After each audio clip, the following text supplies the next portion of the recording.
Hello everyone. तो आज के वीडियो में हम क्वेश्चन करने जा रहे हैं एक्सरसाइज 9.1 का क्वेश्चन नंबर 10। ठीक है, तो सबसे पहले क्वेश्चन पढ़ते हैं। क्वेश्चन क्या है? Two poles of equal height are standing opposite each other. मतलब दो पोल हैं और दोनों की हाइट इक्वल है और दोनों कहाँ है? रोड के अपोजिट साइड में। एक लेफ्ट साइड में है रोड के और एक राइट साइड में है। यहां तक समझ में आ गया। Which is 80 metre wide. मतलब उन दोनों के बीच का डिस्टेंस कितना है? तो उन दोनों के बीच का डिस्टेंस है आपका 80 मीटर। ठीक है। From a point between them on the road. ये जैसे दो पोल है तो दो पोल के बीच में जो डिस्टेंस है उस पे कहीं एक पॉइंट है, वहां से the angle of elevation of the top of the two pole. एक पोल का एंगल ऑफ इलिवेशन 60 डिग्री है और एक का एंगल ऑफ इलिवेशन आपका 30 डिग्री है। तो क्वेश्चन क्या बोल रहा है? Find the height of the pole. Pole का हाइट निकालना है and the distance of point from the pole. और उस पॉइंट से पोल का डिस्टेंस कितना है, उस पॉइंट से दोनों पोल का डिस्टेंस कितना है वो निकालना है। ये आपको तभी समझ में आएगा जब मैं फिगर ड्रॉ करूंगा। देखो, ये आपके दो इक्वल पोल रहे। मैं इसका नाम दे देता हूं। एक पोल है आपका ए बी और एक पोल है आपका पी क्यू। ए बी और पी क्यू क्या है? आपके दो इक्वल पोल हैं और इनके बीच का जो डिस्टेंस है ये क्या है? हमारा बी क्यू। ये दोनों पोल के बीच का डिस्टेंस है और ये कितना दे रखा है? कितने मीटर पे है ये? 80 मीटर पे है। तो यहां पे हम लिख देंगे 80 मीटर। क्वेश्चन आगे क्या बोल रहा है? इस दोनों पोल के बीच में कहीं पे एक पॉइंट है। मान लो ये पॉइंट आपका यहां पे है, यहां पे एक पॉइंट है। यहां से बोल रहा है जब हम इस वाले के ऊपर देखते हैं, एंगल ऑफ एलिवेशन यहां पे देखते हैं और इसी पॉइंट से जब हम इस पॉइंट को देखते हैं, जब हम यहां से बीच से ए पॉइंट को देखते हैं तो कुछ एंगल ऑफ एलिवेशन बनता है और पी को देखते हैं तो कुछ एंगल ऑफ एलिवेशन बनता है। ठीक है, मैं अपने मन से एक को 30 लेट कर लेता हूं और एक को 60 लेट कर लेता हूं, क्योंकि उसने बोल रखा है कि एक 60 डिग्री बन रहा है, एक 30 डिग्री बन रहा है। ये नहीं बताया लेफ्ट साइड में 60 बन रहा है, राइट साइड में बन रहा है। तो मैं एक को लिख लेता हूं 30 डिग्री और एक को लिख लेता हूं 60 डिग्री। यहां तक तो आपको समझ में आ गया होगा। मैं फिर से समझा देता हूं। दो पोल है, उन दोनों के बीच का डिस्टेंस 80 मीटर है। पोल का हाइट इक्वल है। किसी एक पॉइंट से उन दोनों के बीच में जो पॉइंट है वहां से जो आप दोनों पोल को देखते हो तो एक पोल का एंगल ऑफ एलिवेशन आपका 30 डिग्री का बनता है और एक का एंगल ऑफ एलिवेशन 60 डिग्री का बनता है। एलिवेशन का मतलब क्या होता है? आप नीचे से ऊपर की तरफ देख रहे हो। यहां तक समझ में आ गया। तो सबसे पहले आप बाकी क्वेश्चन की तरह पहले जो आपने लेट किया है उसको लिख लो। क्या लेट किया है? Let A B and P Q are two equal pole. यही है आपका टू इक्वल पोल। ठीक है, ये दोनों इक्वल पोल हैं और इसके बीच का डिस्टेंस कितना है? तो इसके बीच का डिस्टेंस है आपका B Q and B Q is 80 metre. B Q कितना है आपका? 80 मीटर है। यही गिवन है। अच्छा चलो, अब आगे सॉल्व करने के लिए हमें वैल्यू किसका निकालना है? हमें हाइट ऑफ द पोल निकालना है। मतलब या तो हम ए बी निकाल ले या तो हम पी क्यू निकाल ले। और क्या निकालना है? Find the distance of point from the pole. मान लो इस पॉइंट को हम लेट कर लेते हैं। ये पॉइंट है, इसको नाम दे देते हैं एम। मतलब आपको बी एम और एम क्यू की वैल्यू निकालनी है। ध्यान से रखो, ये मैंने मिड पॉइंट नहीं बनाया है। मिड पॉइंट में समझ लेना कि इन दोनों के बीच में कहीं पे बोला था पॉइंट। मतलब वो ज्यादा लेफ्ट भी हो सकता है और राइट की तरफ भी हो सकता है, कहीं पे भी हो सकता है। अब क्वेश्चन सॉल्व करने के लिए मैंने आपको बता रखा है कि जब भी यहां पे दो राइट एंगल ट्रायंगल आपको बनते हुए दिखे, आप दो इक्वेशन लेट कर लो। दोनों ट्रायंगल का दो इक्वेशन लेट कर लो। एक ट्रायंगल आपका क्या बन रहा है? एक ट्रायंगल आपका बन रहा है ए बी एम और एक ट्रायंगल आपका बन रहा है पी क्यू एम। क्या बन रहा है ट्रायंगल? एक बन रहा है आपका in triangle A B M और एक ट्रायंगल क्या बन रहा है आपका?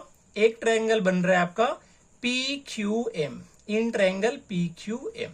इन दोनों ट्रायंगल को अगर हम सॉल्व कर देंगे तो हमारा आंसर निकल के आ जाएगा। अब कैसे सॉल्व करेंगे यहां पे ध्यान दो। अगर मैं ए बी एम ट्रायंगल की बात करूं तो ये आपका एंगल ऑफ एलिवेशन बन रहा है 60 डिग्री और एंगल के सामने वाला क्या होता है हमारा? परपेंडिकुलर। तो ये परपेंडिकुलर हो गया और नीचे बी एम बेस हो गया। पी और बी के बीच में रिलेशन क्यों ढूंढ रहे हैं सर? क्योंकि आप बेस देखोगे ना तो बेस का कुछ हिस्सा आपका इस वाले ट्रायंगल में भी आ रहा है, पी क्यू एम में भी आ रहा है और ए बी क्यू में भी आ रहा है और ए बी और पी क्यू दोनों बराबर हैं। तो ये तो हमें परपेंडिकुलर तो लेना ही एंगल के सामने वाला और साथ में हम क्या लेंगे? बेस का रिलेशन लेंगे। ठीक है, एच का इसलिए नहीं लेंगे क्योंकि हमें पता नहीं है ना कि इन दोनों का जो एच है वो इक्वल है या क्या है, वो हमें पता नहीं है। तो एच के बीच का रिलेशन नहीं लेके हम लेंगे यहाँ पे पी और बी के बीच का रिलेशन। और एंगल के सामने वाला क्या होता है?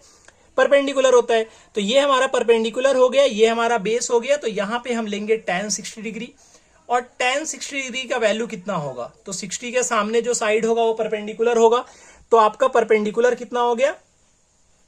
ए बी आपका परपेंडिकुलर हो गया, तो ए बी अपॉन में क्या हो जाएगा हमारा बी एम। जब आप यहां से वैल्यू निकालोगे तो tan 60 का वैल्यू कितना होता है √3। ए बी का वैल्यू नहीं गिवन है तो ए बी की वैल्यू को ऐसे ही लिख दो, और बी एम का वैल्यू आपको गिवन है नहीं गिवन है, तो क्या आप बी एम को B Q minus M Q लिख सकते हो? इतना मुझे बताओ, क्या आप बी एम को पूरे बी क्यू में से एम क्यू को माइनस करके लिख सकते हो? और पूरा बी क्यू क्या है हमारा 80 मीटर है। तो मैं यहां पे क्या कर रहा हूं, मैं बी एम का जो वैल्यू है वो मैं बोल रहा हूं कि आप लिख दो B Q minus M Q. तो बी क्यू कितना है आपका 80, तो 80 माइनस क्या हम एम क्यू लिख सकते हैं? तो यहां पे मैं लिख देता हूं बी एम की जगह पे 80 माइनस एम क्यू। तो यहां से ए बी का वैल्यू कितना निकल के आ गया? ए बी का वैल्यू निकल के आ गया √3 इंटू 80 माइनस एम क्यू। यहां तक समझ गए होंगे। अब सेकंड ट्रायंगल को देखते हैं, पीक्यूएम में देखते हैं। पीक्यूएम में जो एंगल बन रहा है, एंगल के सामने वाला क्या होता है आपका परपेंडिकुलर होता है। तो यहां पे भी परपेंडिकुलर और बेस के बीच में रिलेशन लेंगे तो ये हमारा कितने डिग्री का आएगा? ये हमारा हो जाएगा tan 30 डिग्री, क्योंकि एंगल ऑफ एलिवेशन कितना है यहाँ पे 30 डिग्री है। और tan 30 का वैल्यू कितना होगा? तो tan 30 का वैल्यू होगा आपका, देखो tan 30 का हमारा वैल्यू क्या निकल के आएगा? tan 30 का वैल्यू हमारा निकल के आएगा PQ अपॉन में MQ, ठीक है, क्योंकि परपेंडिकुलर अपॉन में बेस होगा। और tan 30 का वैल्यू कितना होता है 1 अपॉन में √3 is equal to PQ। PQ का वैल्यू हमें नहीं पता है तो PQ लिख देंगे, और MQ का वैल्यू भी नहीं पता है तो MQ लिख देंगे। जरा ध्यान से देखो, क्या आप इसको PQ की जगह पे AB लिख सकते हो? क्योंकि PQ और AB बराबर है। तो मैं क्या करूंगा, यहां पे कुछ इस तरीके से सॉल्व करूंगा इसको, 1 अपॉन में √3 is equal to AB upon में MQ, ऐसा तो आप लिख सकते हो। अब यहां से जब आप वैल्यू निकालोगे तो आपका वैल्यू कितना निकल के आ जाएगा? आपका AB का वैल्यू कितना निकल के आ जाएगा? तो AB आपका हो जाएगा √3AB। √3AB का वैल्यू आपका निकल के आ जाएगा MQ। और यहां से जब आप AB का वैल्यू निकालोगे तो AB का वैल्यू कितना निकल के आ जाएगा? आपका AB का वैल्यू निकल के आ जाएगा MQ अपॉन में √3। AB का वैल्यू आपका आ जाएगा MQ अपॉन में √3। और यहां पे जरा ध्यान से देखो, AB का वैल्यू हमने क्या निकाला था फर्स्ट वाले इक्वेशन में? √3 80 माइनस MQ। तो इक्वेशन फर्स्ट से जो AB का वैल्यू आया है वो हम सेकंड वाले इक्वेशन में पुट करेंगे। तो जैसे ही सेकंड वाले इक्वेशन में पुट करेंगे, AB की जगह पे हम क्या पुट कर देंगे? √3 into 80 minus MQ is equal to कितना आ जाएगा आपका? MQ अपॉन में 3। यहां तक सबको समझ में आया? देखो ध्यान से, फर्स्ट वाले इक्वेशन में AB का जो वैल्यू था वो √3 इंटू 80 माइनस MQ था। फर्स्ट वाले इक्वेशन से वैल्यू निकाल के हम सेकंड वाले में पुट करेंगे, और यहां पे जो AB है इसकी जगह पे मैंने वैल्यू पुट करा है। तो जैसे ही वैल्यू पुट करेंगे ये कुछ इस तरीके से दिखेगा। यार इसके नीचे कुछ नहीं है तो क्या है हमारा 1 है, और जब इसके नीचे 1 है तो यहां से सॉल्व करने की कोशिश करेंगे क्रॉस मल्टीप्लीकेशन। तो ये √3 से जब √3 में मल्टीप्लाई होगा ना बेटा, √3 से √3 में मल्टीप्लाई होगा तो ये हो जाएगा आपका 3 इंटू 80 माइनस MQ, ठीक है, इज इक्वल टू कितना आ जाएगा आपका? इज इक्वल टू आपका आ जाएगा MQ। यहां तक समझ में आ गया? जब यहां से आप सॉल्व करोगे तो 83 जा कितना होगा? 83 जा आपका हो जाएगा 240 minus MQ minus 3MQ is equal to कितना हो जाएगा आपका? MQ। और यहां से जब आप MQ की वैल्यू निकालोगे तो ये आपका हो जाएगा 240 is equal to MQ plus 3MQ। और 4MQ का वैल्यू कितना आ जाएगा आपका? 4MQ का वैल्यू आ जाएगा 240। तो MQ आपका निकल के आ जाएगा सर, 4 से आप कट कर दोगे तो ये 460 जा कट जाएगा, और MQ का वैल्यू आ गया मतलब आपका 60। मतलब ये M और Q के बीच में कितना डिस्टेंस है? 60 डिस्टेंस है। तो ऑब्वियस सी बात है कि B और M के बीच में कितना डिस्टेंस हो जाएगा? 20 हो जाएगा। क्यों? क्योंकि टोटल डिस्टेंस 80 था, और MQ का वैल्यू अगर 60 आ गया तो मैंने क्या लेट किया था? BM जो था वो 80 माइनस MQ था। तो अगर हम यहां से BM की वैल्यू निकालेंगे तो 80 में से 60 को माइनस करेंगे तो कितना आ जाएगा? 20 आ जाएगा। लेकिन ये तो पॉइंट से दोनों का डिस्टेंस आ गया ना, हमें इसकी हाइट भी तो निकालनी है, पोल्स की हाइट निकालना है। और पोल्स का हाइट निकालने का फॉर्मूला क्या था? AB is equal to √3 80 minus MQ। तो हम क्या करेंगे? MQ की वैल्यू को इक्वेशन फर्स्ट में पुट करेंगे।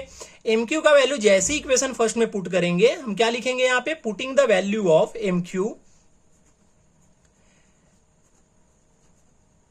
MQ की वैल्यू को पुट करेंगे इक्वेशन फर्स्ट में, ठीक है, MQ इन इक्वेशन फर्स्ट।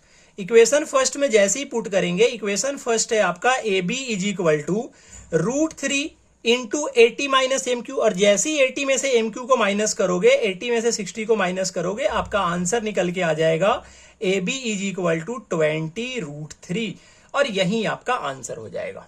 ठीक है, उम्मीद करते हैं आपको समझ में आया होगा। तो आप लास्ट में क्या लिख दोगे, so the height of pole as 20√3 metre. ठीक है, and distance from point is 60 and 20 metre. ठीक है, आई होप आपको ये सब चीजें समझ में आया होगा। ये बहुत ही आसान तरीके से मैंने आपको बताया, कोई कॉम्प्लिकेटेड नहीं है। आप अगर समझने की कोशिश करोगे तो बहुत आराम से समझ में आ जाएगा। और बेटा ये क्वेश्चन काफी बार आपके प्रीवियस ईयर में पूछे गए हैं, तो इस बात का ध्यान रखना और इस क्वेश्चन को बड़े ध्यान से सॉल्व कर लेना। ठीक है, समझ नहीं आया ना तो वीडियो को पॉज कर लो, फिर अच्छी तरीके से समझ लो, और फिर भी नहीं समझ में आए तो फिर पीछे करके इसको देख लो और अच्छी तरीके से समझ लो, कंसेप्ट क्लियर कर लो। ठीक है, सारा खेल कंसेप्ट का, अगर आपका कंसेप्ट क्लियर है तो फिर कोई दिक्कत नहीं आने वाला। ठीक है, इस बात का ध्यान रखना। ऐसे ही आपको अच्छे से सॉल्यूशन चाहिए तो चैनल को सब्सक्राइब कर लो, वीडियो को लाइक कर दो और दोस्तों में शेयर कर दो। ठीक है, मिलते हैं आपसे नेक्स्ट वीडियो में। Till then tata, bye bye.